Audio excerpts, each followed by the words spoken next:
Oye, Mateo 24 y 25 son dos de los capítulos más complicados en cuanto al tema escatológico de la Biblia, ¿sabéis? Y no es fácil.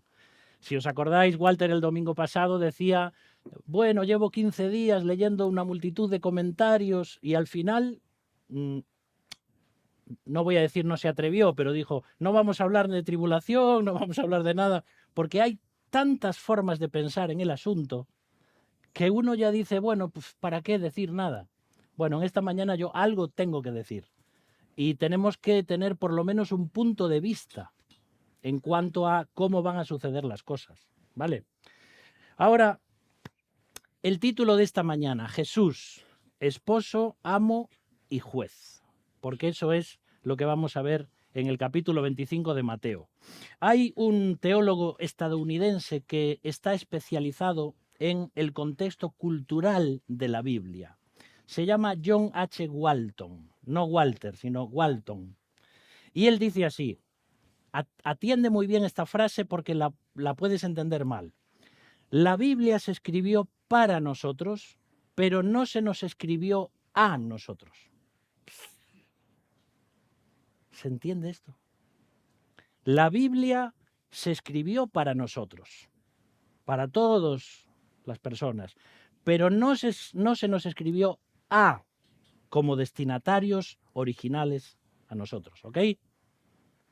Esas dos preposiciones hacen una gran diferencia en el tema del estudio bíblico.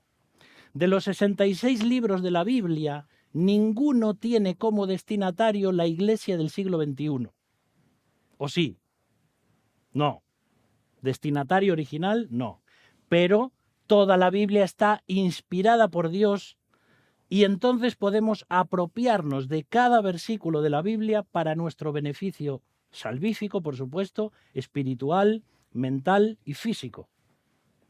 Además, la Biblia es la revelación especial de Dios para el ser humano, en todas las épocas, sobre todo en cuanto al tema del perdón de nuestros pecados, la salvación y la vida eterna. ¿Por qué digo todo esto?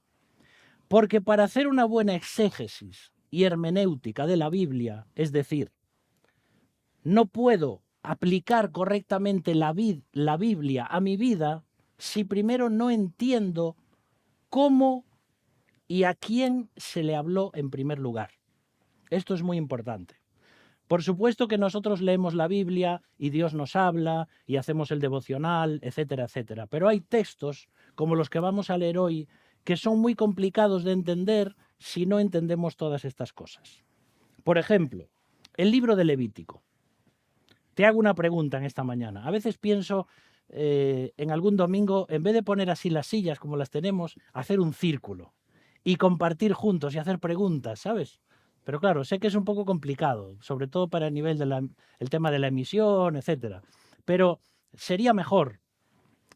La pregunta es, del libro de Levítico, por ejemplo, ¿cuántas de sus leyes ceremoniales son para nosotros hoy? ¿Alguien sabe el número? Ni una, ni una.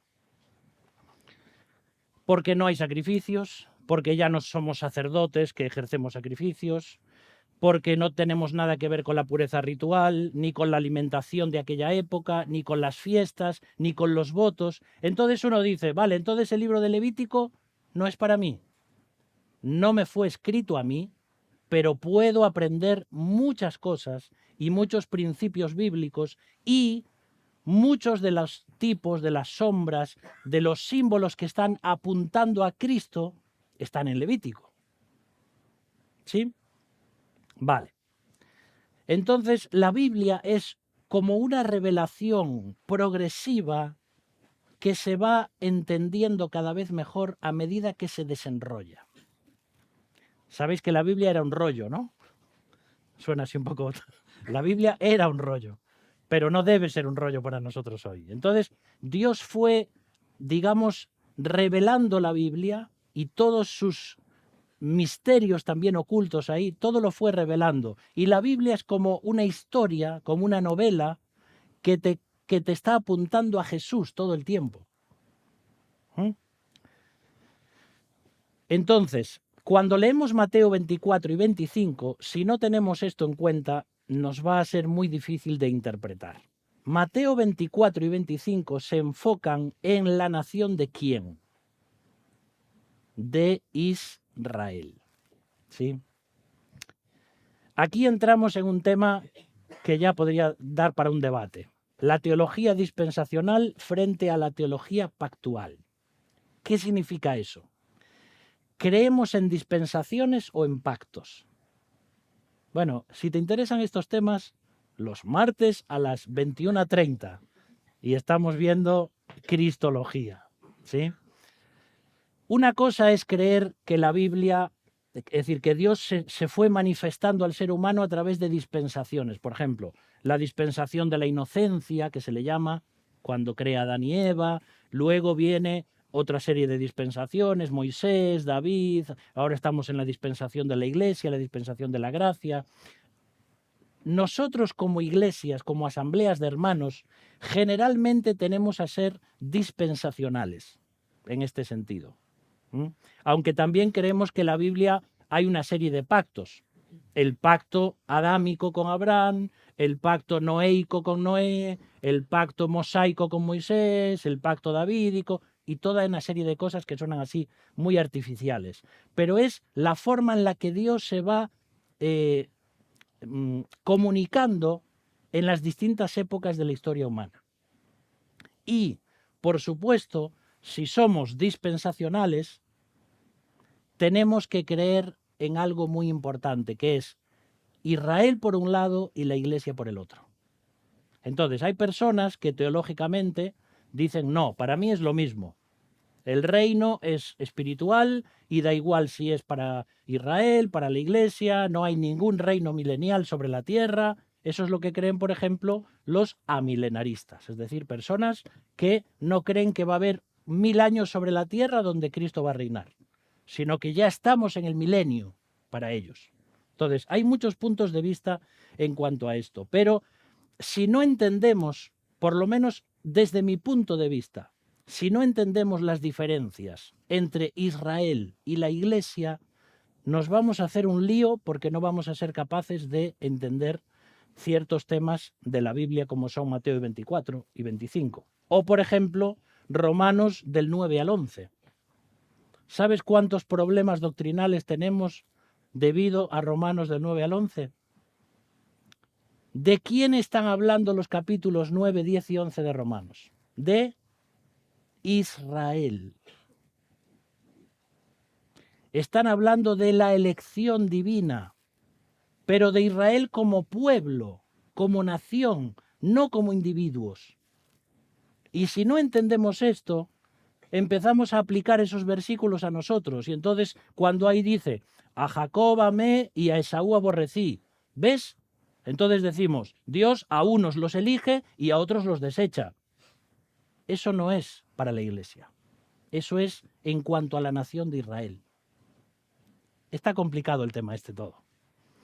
Y por eso quiero decir todo esto para que podamos entender que a veces hay ciertos temas bíblicos que son muy complicados, como por ejemplo también este versículo siempre me da gracia. Primera Timoteo 2:15 creo que es. Las mujeres se salvarán engendrando hijos, si permanecieren en amor, santificación, pureza, con modestia. Entonces tú tomas este versículo y dices, vamos a ver, las mujeres solo se salvan las que puedan tener hijos. Y las que no pueden tener hijos, y las solteras, y además no solo tener hijos, sino una vida de santidad y de respeto a su marido, como pone ahí. ¿Te tiene sentido esto? No. Entonces, ¿a qué se refiere ese versículo? ¿Entendemos los misterios de la Biblia? Bueno, pues para todas esas cosas tenemos que estudiar y tenemos que saber qué es lo que quieren significar. Bueno, vamos al lío, como se dice hoy. Vamos a leer Mateo 25, versículos del 1 al 13. Hoy lo vamos a leer en la Biblia de las Américas. Casi siempre procuro en cada mensaje leer una versión diferente, ¿vale? Que ese es otro tema, hermanos. A veces, en cuanto a las versiones bíblicas, te vas a internet y encuentras cualquier panda de personas hablando mal de las versiones bíblicas. Por ejemplo, la nueva versión internacional, que es una maravillosa versión, escuchas pestes de la nueva versión internacional, porque quitan a Dios de la Biblia, porque quitan el no sé cuánto, porque quitan el tal. ¿Y sabes quiénes son esas personas? Personas que no tienen ni idea del estudio bíblico. Mira, no hay ninguna Biblia perfecta, ni la Reina Valera 60, ni la nueva versión internacional, ninguna es perfecta, todas son perfectibles, es decir, que se pueden mejorar, pero necesitamos todas las versiones bíblicas para comprender la idea original que transmitió el Espíritu Santo a los escritores originales. Entonces, si tú no eres un traductor bíblico, ni se te ocurra, me lo digo a mí yo el primero, hablar mal de una versión bíblica. ¿Sí? Vale, por eso siempre procuro leer diferentes versiones, porque todas nos muestran algo diferente. ¿Por qué hay 4 evangelios, hermanos? Porque uno solo no nos daría toda la perspectiva de la vida de Jesús. Y Dios permite 4 evangelios desde 4 puntos de vista diferentes, pero hay solo un evangelio, que es el evangelio de Jesús. Pues con las versiones bíblicas pasa algo parecido. Bueno, a ver si entramos al tema ya. Jesús, esposo, amo y juez, porque vamos a ver hoy a Jesús como que tiene 3 oficios. Vamos a leer ahí Mateo 25, versículos del 1 al 13. Entonces el reino de los cielos, y está hablando Jesús, será semejante a 10 vírgenes que tomando sus lámparas salieron a recibir al novio. Y 5 de ellas eran insensatas y 5 prudentes. Porque las insensatas al tomar sus lámparas no tomaron aceite consigo, pero las prudentes tomaron aceite en frascos junto con sus lámparas. Al tardarse el novio, a todas les dio sueño y se durmieron. Pero a medianoche se oyó un clamor. ¡Aquí está el novio! ¡Salid a recibirlo! Entonces todas aquellas vírgenes se levantaron y arreglaron sus lámparas. Y las insensatas dijeron a las prudentes: Dadnos de vuestro aceite, porque nuestras lámparas se apagan. Pero las prudentes respondieron diciendo: No, no sea que no haya suficiente para nosotras y para vosotras. Id más bien a los que venden y comprad para vosotras. Y mientras ellas iban a comprar, vino el novio, y las que estaban preparadas entraron con él al banquete de bodas y se cerró la puerta. Después vinieron también las otras vírgenes diciendo: Señor, Señor, ábrenos. Pero respondiendo él dijo: En verdad os digo que no os conozco.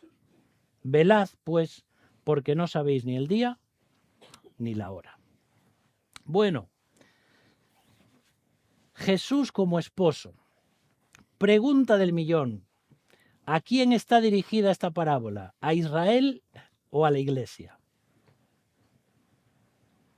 ¿Alguien quiere contestar? A Israel.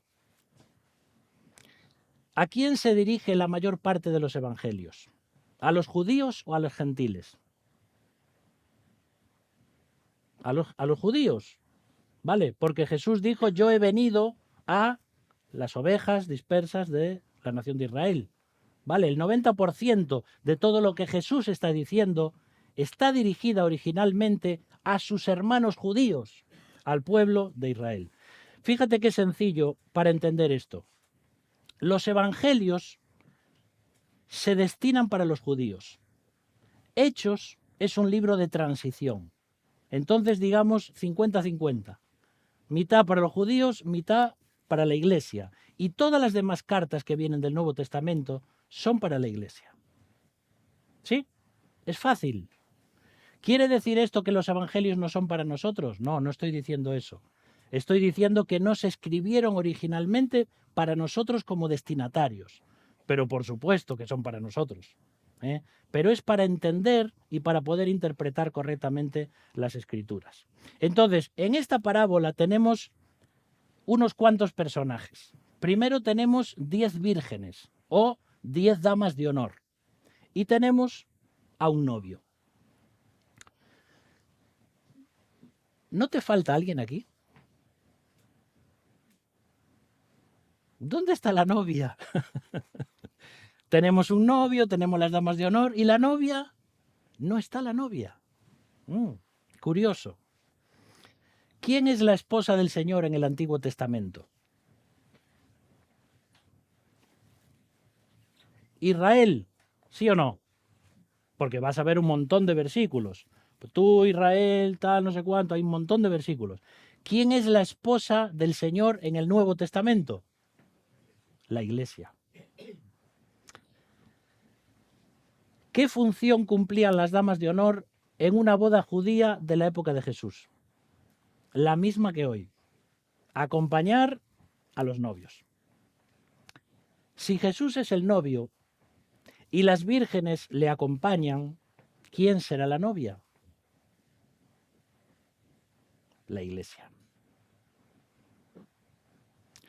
No tienes por qué estar de acuerdo conmigo en esto, pero esto es lo que vas a encontrar en todos los comentarios bíblicos que tienen que ver con las personas que desde hace 150 años para aquí nos enseñaron la Biblia en nuestras asambleas. Van a ir por esta línea, ¿vale? Haciendo diferencia entre Israel y la Iglesia. Las bodas judías se realizaban más bien hacia la noche.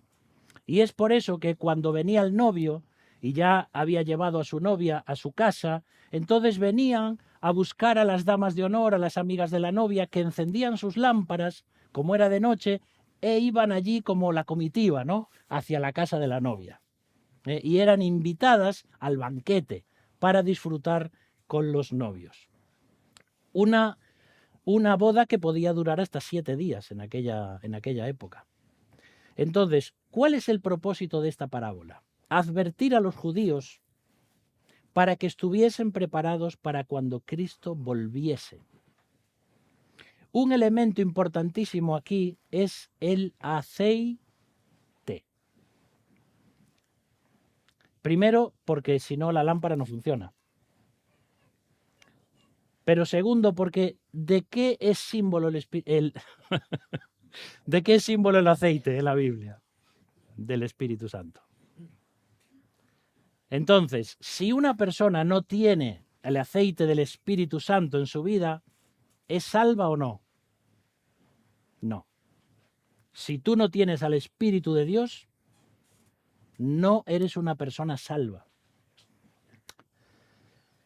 Entonces, aquí habla de 5 vírgenes que tenían aceite y otras 5 no tenían aceite. Es decir, que habrá judíos creyentes y judíos no creyentes cuando Cristo vuelva.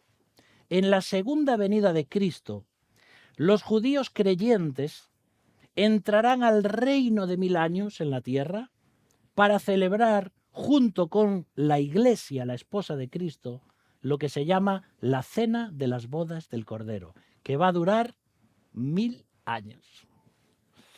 ¿Te imaginas una boda de 1000 años?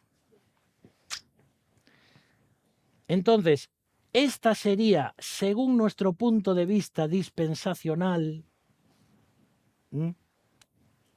la explicación de la parábola.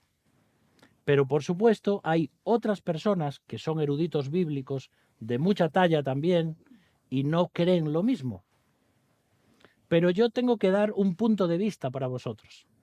Porque decir, bueno, hermanos, hay tantos puntos de vista que leemos el capítulo y lo aplicamos a nuestra vida cristiana y ya está.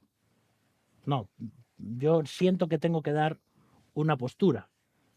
¿Sí? Puedes estar de acuerdo o no puedes. Para mí la única forma de entender este capítulo es así. ¿Quiere decir esto que dentro de 10 años no pueda pensar de forma diferente? Pues puede ser, no lo sé. Pero ahora mismo esta es mi forma de ver el asunto. Mirad, cuando hace, ya no sé si hará ¿qué? Un par de años, vimos el estudio de Apocalipsis, que no sé cómo se me ocurrió dar Apocalipsis, porque para dar el estudio de Apocalipsis necesitas comprender todos los libros de la Biblia. Y ahí me di cuenta que me faltaba mucho. Y entonces empecé a leer comentarios, ¿no? Porque era el estudio de los martes. Y entonces empiezas uno Yo soy preterista tribulacionista, yo soy pretribulacionista, yo soy mid-tribulacionista, no, yo soy post-tribulacionista, yo soy amilenialista, no, es que yo soy post-milenialista. ¿Sabéis qué hice? Cogí el teléfono y llamé a Samuel Pérez Millos. Y le dije, Samuel, estoy a punto de suspender el estudio de Apocalipsis porque no sé por dónde ir. Te vuelves loco, ¿no? Es decir, ¿quién tiene la razón? Y entonces él me dijo, mira, Abraham, mi consejo es el siguiente. Escoge una línea y vete por ahí. Porque es que si no te vuelves loco. No sabemos quién tiene la verdad en ese sentido, porque no podemos sentar cátedra, no podemos decir nosotros sabemos que nuestra interpretación es así y todos los demás están equivocados. No, no, nadie debería poder decir eso. Entonces, así es mi forma de entender esta parábola, que además recordad es una parábola, pero tiene enseñanza. Ahora, ¿cómo aplico esto a mi vida hoy? Ahora sí, entendiendo lo que significa y que es para el pueblo de Israel y para que estén listos para cuando Cristo venga, ¿cómo lo aplico hoy a mi vida? Porque primero, yo no soy una virgen. Segundo, no tengo que usar una lámpara de aceite, ¿entendéis? No tiene nada que ver conmigo. ¿Tengo el aceite del Espíritu Santo iluminando mi vida hoy? ¿Soy salvo? ¿O solo me camuflo entre el pueblo de Dios? Porque fíjate que aparentemente aquellas 10 vírgenes eran todas iguales, en el sentido de alegría, estar juntas, va a venir el novio, va a venir el novio. Ah, pero cuando vino el novio, ahí se mostró el interior de su corazón. Que unas eran prudentes y estaban preparadas y otras no. En mi vida cristiana, ¿actúo con prudencia o soy un insensato?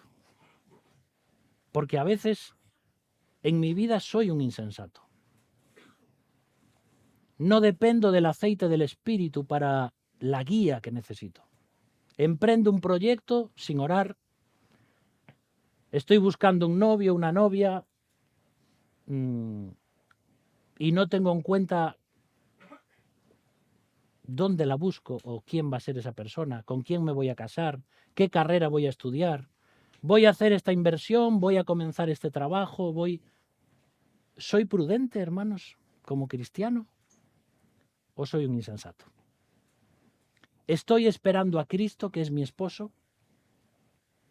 Por eso cuando te dan un tiempo para orar, ¿sabes qué es lo que más me gusta escuchar? Señor Jesús, ven. No digas nada más. Señor Jesús, ven pronto. Ven, ven, Señor Jesús. Esa es una oración maravillosa. Pero la tenemos que sentir, tenemos que estar esperando. ¿Tengo ya el vestido comprado para mi boda con Cristo? ¿Estoy haciendo pruebas en mi peinado? ¿Estoy haciendo manicuras diferentes?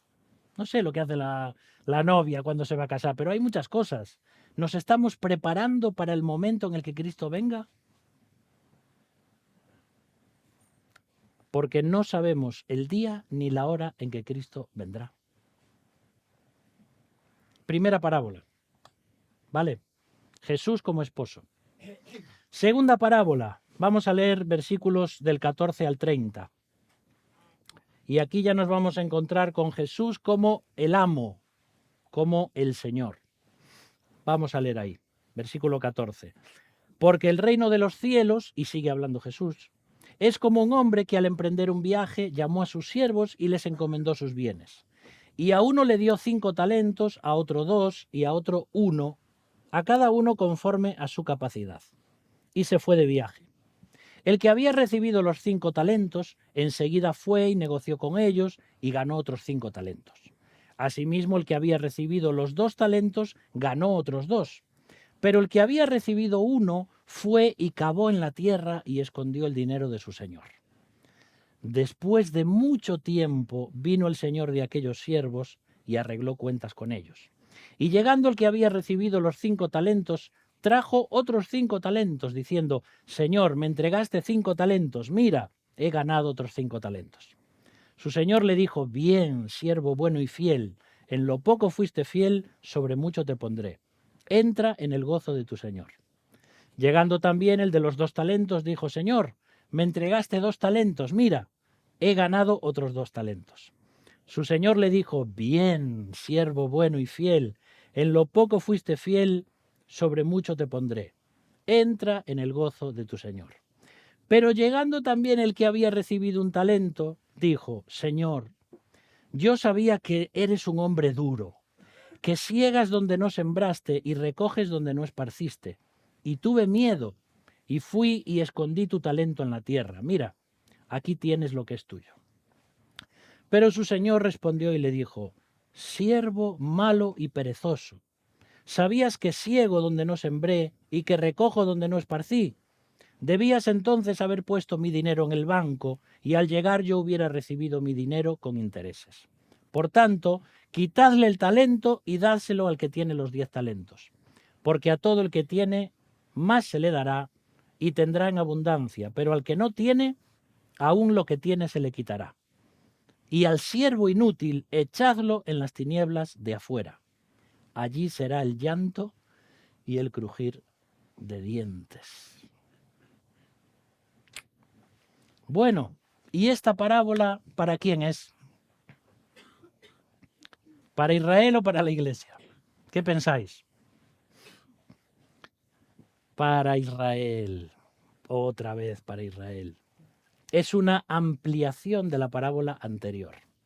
Si las vírgenes fueron rechazadas porque no tenían aceite en el interior de su lámpara, es decir, de su vida, ahora nos vamos a encontrar con un siervo que será rechazado por no tener obras que muestran su salvación.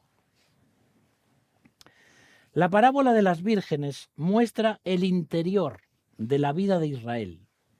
La parábola de los talentos muestra el exterior. Es decir, una persona salva, si tiene el Espíritu Santo, es salva. Pero también a través de lo que hace en su vida, está demostrando si es salva o no. Y de esto habla Santiago capítulo 2. Hermanos que decían, yo tengo fe. Y Santiago les decía, sí, pero yo no veo tu fe. Porque no veo tus obras, no veo que te estés comportando como un cristiano. No, pero yo creo. Y Santiago dice, pues si crees, demuéstramelo. ¿Entendemos? Las obras en la vida del cristiano demuestran la salvación. No se hacen para salvarnos, pero una vez que somos salvos, las hacemos para demostrar nuestra salvación, porque hay una vida espiritual que está latente ahí en nuestra vida. Entonces, los personajes de esta parábola, muy sencillo, el amo y los siervos. En aquella época había, vamos a decir así, grandes empresarios que viajaban y negociaban y dejaban sus capitales o posesiones en manos de otras personas, pero a cambio esperaban recibir beneficios de eso. Fíjate en el versículo 15 que dice algo muy interesante. Dice que dio a cada uno según su capacidad. Porque Dios no te va a exigir más de lo que puedes dar. Ahora, fíjate, 5 talentos a día de hoy serían unos 125.000 euros. Está bien, ¿no? Un buen sueldo para fin de mes. O aún para el año. 125.000 euros. Y entonces el primer siervo pues trabaja con eso, invierte y cuando viene su señor, después de un montón de tiempo que no sabemos, resulta que consigue otros 125.000 euros. Y entonces el señor le dice, bien, y dice, entra al gozo de tu señor. Has demostrado que se puede confiar en ti. Eres un siervo útil. Luego viene el otro, al que se le dieron, ¿cuánto? 50.000 euros. 50.000 euros. y dice, mira, he conseguido otros 50.000. Y él le dice exactamente lo mismo. Muy bien, tú tienes otras capacidades, has conseguido también duplicar mis inversiones al reino. Puedes entrar. Pero luego viene otro que dice, bueno, a mí me diste 25.000, pero mira, yo ya sabía que tú eres un jefe malo, insensible y que a veces no te importa la gente y pisoteas para ganar más. ¿O no le está diciendo eso? Entonces, claro, como tuve miedo, pues mira, hice un agujero en la tierra, porque antes no había bancos, ni cajas de caudales, ni estas cosas, y entonces escondían ahí el tesoro. Lo guardé ahí y ahora, toma, aquí tienes. No quiero saber nada. Por lo menos te devuelvo lo que es tuyo. Y este jefe, el amo, el señor, le dice, ajá, así que tú crees que soy un siervo malo. Perdón, un amo malo. No, tú eres el siervo malo.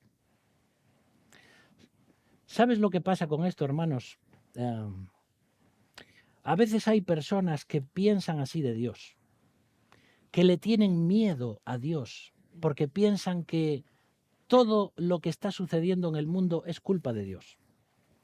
Sí, ya sé yo, Dios. No, no me hables de Dios. Dios es malo. Dios permite que los niños se mueran de hambre. Dios permite las guerras, Dios permitió esta enfermedad. ¿Y por qué mi padre tuvo cáncer y se murió? ¿Y por qué al otro le pasó aquello? No me hables de Dios, anda. Dios no es bueno. Y estas personas no entienden realmente que Dios es todo lo contrario. Es un Dios bondadoso, es un Dios cariñoso, es un Dios que permite, porque vivimos en un mundo caído, pero es un Dios que envió a su Hijo para morir por nosotros. Y ya nos estamos yendo hacia la aplicación de la parábola. Este siervo al que se le dio un talento escondió el dinero en la tierra negligentemente. No hizo nada con lo que se le dio y perjudicó a su amo sin ganar interés alguno. Así que los primeros siervos son recompensados y el último es despedido, pero despedido a una condenación eterna. ¿Os dais cuenta lo que pone ahí? A las tinieblas de afuera, allí será el lloro y el crujir de dientes. Y como os decía el otro día, ahí no van a tener dentistas buenos como los que tenemos nosotros para ayudarles. Eso va a ser terrible, el infierno. Dios le dio a su pueblo Israel una forma de vida que debería servir de ejemplo a las demás naciones. Esto ya lo encontramos en el Antiguo Testamento. Los que usaron sus vidas para servir al Señor serán recompensados y entrarán al reino milenial. Pero los que se sirvieron a ellos mismos y fueron inútiles en su función espiritual serán condenados.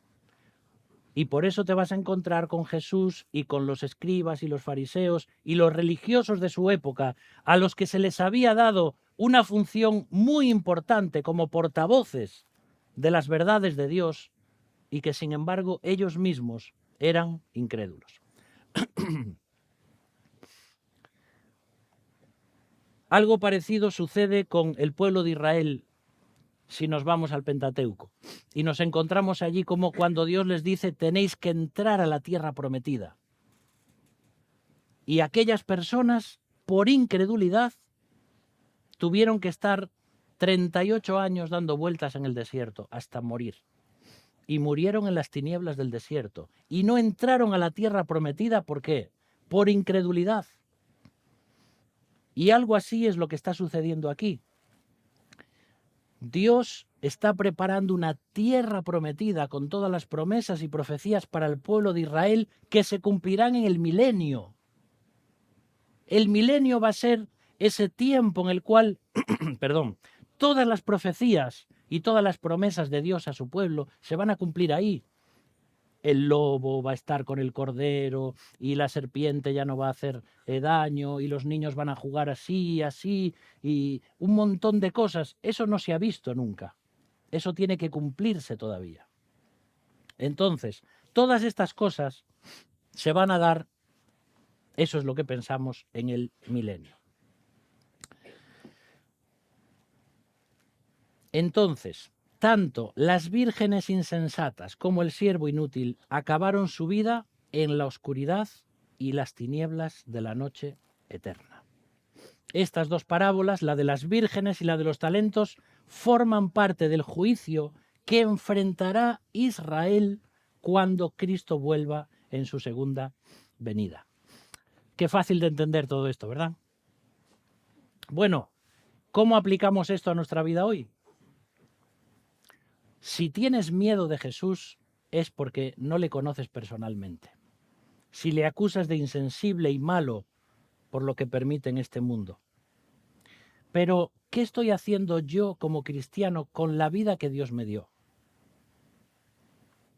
Hay una frase que dice, la vida es como una moneda. Puedes gastarla como quieras, pero solo una vez. ¿Estoy usando los talentos y dones que Dios me dio para bendecir a mis hermanos en la iglesia y llevar a otros a los pies de Jesús? ¿Estoy invirtiendo en el reino de Dios en la eternidad? ¿Estoy preparado para rendir cuentas como mayordomo delante del Señor? Dios no te va a exigir más de lo que puedes dar. Si vas a hacer agujeros en la tierra, que sea para plantar árboles, pero no para esconder bienes ajenos. Y ahora nos encontramos pues con el texto que nos falta y que no es una parábola, sino que ya es una enseñanza doctrinal de Jesús. Y aquí nos encontramos con lo que a lo mejor en tu Biblia te pone el juicio final, pero como vamos a ver, no puede ser el juicio final, sino que es el juicio de las naciones. Ahora vamos a encontrar a Jesús como juez. Vamos a leer ahí Mateo 25, 31. Pero cuando el Hijo del Hombre venga en su gloria y todos los ángeles con él, entonces se sentará en su trono de gloria, y serán reunidas delante de él todas las naciones, y separará a unos de otros como el pastor separa las ovejas de los cabritos, y pondrá las ovejas a su derecha y los cabritos a su izquierda. Entonces el rey dirá a los de su derecha, venid, benditos de mi Padre, heredad el reino preparado para vosotros desde la fundación del mundo, porque tuve hambre y me disteis de comer, tuve sed y me disteis de beber, fui forastero y me recibisteis, estaba desnudo y me vestisteis, enfermo y me visitasteis, en la cárcel y vinisteis a mí. Entonces los justos le responderán diciendo, Señor, ¿cuándo te vimos hambriento y te dimos de comer, o sediento y te dimos de beber? ¿Y cuándo te vimos como forastero y te recibimos, o desnudo y te vestimos? ¿Y cuándo te vimos enfermo o en la cárcel y vinimos a ti? Respondiendo el rey les dirá, en verdad os digo que en cuanto lo hicisteis a uno de estos hermanos míos, aun a los más pequeños, a mí lo hicisteis. Entonces dirá también a los de su izquierda, apartaos de mí, malditos, al fuego eterno que ha sido preparado para el diablo y sus ángeles. Porque tuve hambre y no me disteis de comer, tuve sed y no me disteis de beber, fui forastero y no me recibisteis, estaba desnudo y no me vestisteis, enfermo y en la cárcel y no me visitasteis. Entonces ellos también responderán diciendo, Señor, ¿cuándo te vimos hambriento, sediento, forastero, o desnudo, o enfermo, o en la cárcel, y no te servimos? Él entonces le responderá diciendo, en verdad os digo que en cuanto no lo hicisteis a uno de los más pequeños de estos, tampoco a mí lo hicisteis. Y estos irán al castigo eterno, pero los justos a la vida eterna. Bueno, en 5 minutos tengo que terminar con esto. Y aunque en algunas versiones, como os decía, pone ahí el juicio final, según nuestro punto de vista escatológico, este es el juicio de las naciones. El juicio final va a ser el último, como dice su nombre. Pero si este es el juicio de las naciones, todavía va a venir el milenio después. Luego vamos a poner un gráfico, a ver si me da tiempo explicaros un poquito el tema. Y esta ya no es una parábola. Esto tiene que ver con el juicio que van a recibir las naciones gentiles en su trato hacia Israel. Los pastores de rebaños separaban a las ovejas de las cabras. Aunque pastaban juntos de día, hay muchas diferencias entre las ovejas y las cabras.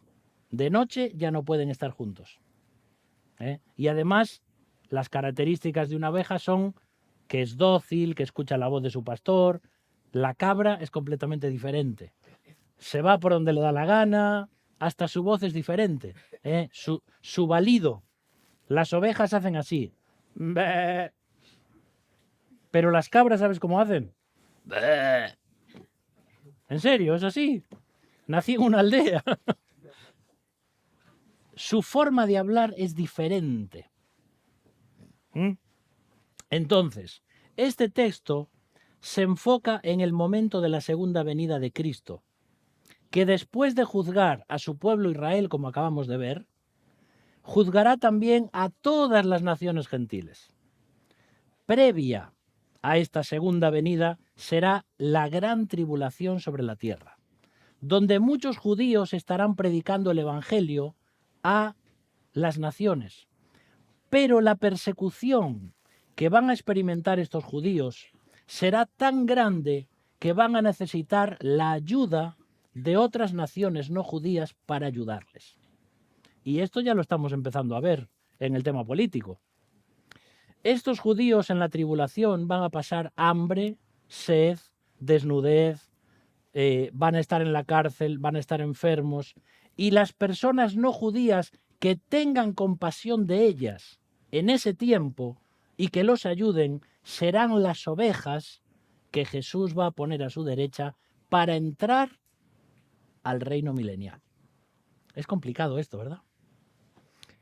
Aquellos que hagan oídos sordos al clamor y sufrimiento del pueblo judío, que son los hermanos pequeños de Jesús, serán puestos como cabras a la izquierda del Señor para ser condenados eternamente en un lugar, fíjate, que originalmente fue preparado solo para el diablo y sus ángeles caídos, que es el lago de fuego. ¿Por qué personas van al lago de fuego entonces?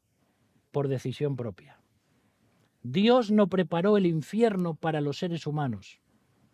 Pero si hay seres humanos que dicen, no quiero la salvación, no pueden ir a otro sitio. Ellos deciden estar allí. Ellos deciden ir allí, porque no aceptan la obra de Cristo. Vamos a poner el gráfico este de escatología.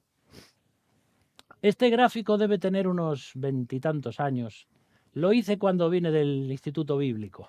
Veis que está un poco así como antiguo, ¿no? Había que ponerlo en manos aquí de nuestros diseñadores gráficos porque es así un poco, no sé. Bueno, ahí hay muchas cosas. Si empiezas desde el principio del gráfico, es donde nos encontramos que Jesús vino, muere, resucita, asciende, desciende el Espíritu Santo, comienza la Iglesia, y ahí estamos, en esa primera llave, Iglesia. Nosotros, como asamblea de hermanos dispensacionales, pretribulacionistas, en general, creemos que en cualquier momento puede venir lo que es el arrebatamiento, es decir, el traslado de la Iglesia a la eternidad. Nosotros creemos que puede ser ahora mismo, no tiene que suceder nada en la historia del mundo para que Cristo venga de forma encubierta en las nubes para llevarse a millones de creyentes de la tierra. Ahora, tú imagínate lo que sucede si esta noche, por ejemplo, millones de personas desaparecen de la tierra. Es un caos total. Un caos total. ¿Qué van a decir las personas de la tierra? Fueron los extraterrestres. Por cierto, este es un tema que estoy investigando desde hace años ya, el tema de los ovnis y el tema de estas cosas todas. Algunos están riendo por ahí. Bueno, algún día os hablaré de esto, ¿no? Para mí los ovnis son simplemente seres angélicos, ¿vale? que debido a que están en otra dimensión, nosotros solo vemos lo que parecen platillos volantes. Pero eso es otra historia, ¿eh? Entonces, que sepáis que gran parte de las naciones hoy están llevando a cabo protocolos de seguridad porque lo de los ovnis es algo que no se puede, ¿cómo se dice? No se puede negar. En las fuerzas aéreas, en los militares, hay miles y miles y miles y miles de avistamientos de luces que no se sabe lo que son, ¿vale? Y que se están acercando a la Tierra y que vienen y que interactúan, y etcétera, etcétera. Y las naciones están diciendo cómo nuestro sistema militar no está preparado para eso. Es decir, ellos les llaman ovnis o lo que sea. Pero tú imagínate, ¿cómo que entran en nuestro espacio aéreo como si nada? ¿Y sabéis por qué durante los últimos años las naciones han estado negando el tema de los ovnis? Porque en Estados Unidos o en otros países importantes, ¿cómo van a decirle a la gente es que no sabemos lo que son? Es que no sabemos cómo están entrando en nuestro espacio aéreo, se están burlando de nosotros, se ponen al lado de un caza, el tipo del caza está mirándolo, hace ¡bum! Y desaparece. Dicen, ¿qué tecnología es esa? Y muchos ya dicen, esa tecnología no es de este mundo. Entonces, no estamos hablando de objetos, estamos hablando de seres angélicos. ¿Vale? Por eso creo que cuando millones de personas desaparezcan, si esto es así, el caos mundial va a ser terrible. Porque van a decir, se los llevaron. Y si vinieron, van a volver. Y va a ser cierto. Porque entonces va a comenzar en la Tierra un caos mundial donde se va a pedir un líder mundial que se encargue de ver cómo vamos a hacer ahora. Porque han llegado aquí. Y seguramente se los llevaron y nos... Bueno, todo esto depende también de nuestra imaginación, ¿no? Que no quiero irme por ahí. Pero en esos 7 años de tribulación sobre la tierra, donde el anticristo va a surgir y va a establecer un pacto con Israel, y entonces les va a construir el tercer templo, que es lo que ya están preparando, y ya tienen todos los elementos para construir el tercer templo, a los 3 años y medio de hacer el pacto, el anticristo dice, se acabó. Ahora yo soy Dios y voy a poner mi imagen en el lugar santísimo y quiero que se me adore a mí. Y rompe el pacto con los judíos. Y ahí parece que es donde va a surgir toda una serie de cosas terribles en la tierra. Termina los 3 años y medio y es la segunda venida de Cristo. Con sus ángeles y con nosotros, con la Jerusalén celestial, que va a ser como una especie digamos, de ciudad flotante. Bueno, hay toda una serie ahí de cosas. Entonces, cuando venga Cristo ahí, fijaos, si somos arrebatados hoy y creemos lo que creemos, y si esto se diera así, comienzan 7 años de tribulación y después de esos 7 años viene Cristo. En esa segunda venida son estos 2 capítulos. ¿Sí? Dios, Señor, va a hacer su juicio a Israel y inmediatamente el juicio a las naciones. ¿Por qué? Porque ahora va a venir el milenio. ¿Mm? Por cierto, en toda esa tribulación van a suceder un montón de cosas terribles, que son las profecías de Apocalipsis, Ezequiel y toda una serie de cosas. Entonces la tierra va a estar completamente devastada, hay que preparar todo eso, se establece el reino. ¿Y quiénes entran al reino? Pues Mateo 25.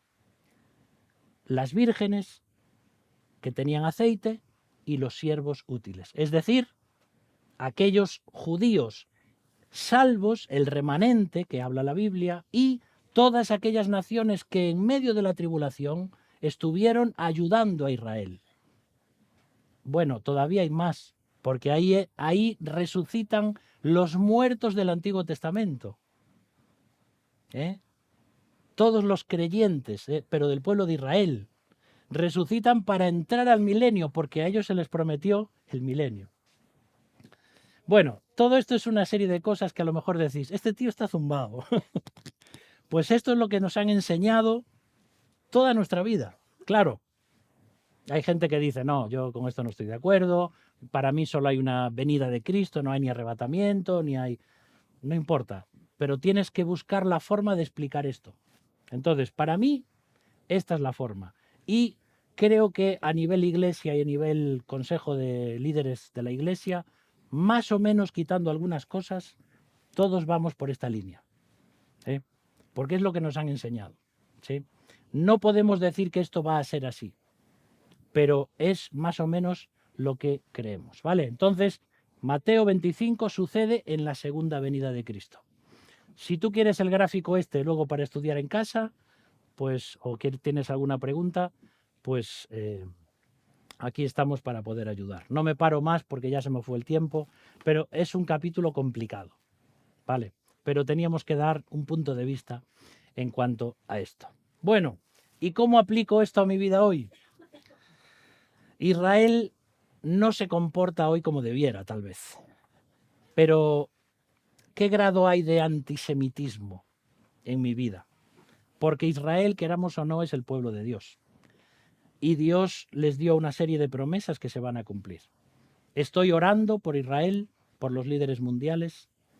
Si pienso en mi vida cristiana, ¿me parezco más a una oveja o a una cabra? Espiritualmente hablando, la iglesia es el cuerpo de Cristo. Soy sus manos, sus pies, su abrazo al necesitado. A nuestro alrededor hay personas extranjeras, hambrientas, desnudas, enfermas en la cárcel. ¿Las estoy ayudando? Y más allá del cuándo, el dónde, el cómo, de nuestras aproximaciones escatológicas, lo que está claro es que Cristo va a volver. Estoy listo para su llegada, estoy listo para su juicio, estoy listo para la eternidad. Si supieses que Cristo viene esta noche, ¿cambiarías algo en tu vida o seguirías igual? Porque según lo que creemos nosotros, Jesús puede venir hoy. Y esto es Mateo 25. Oramos.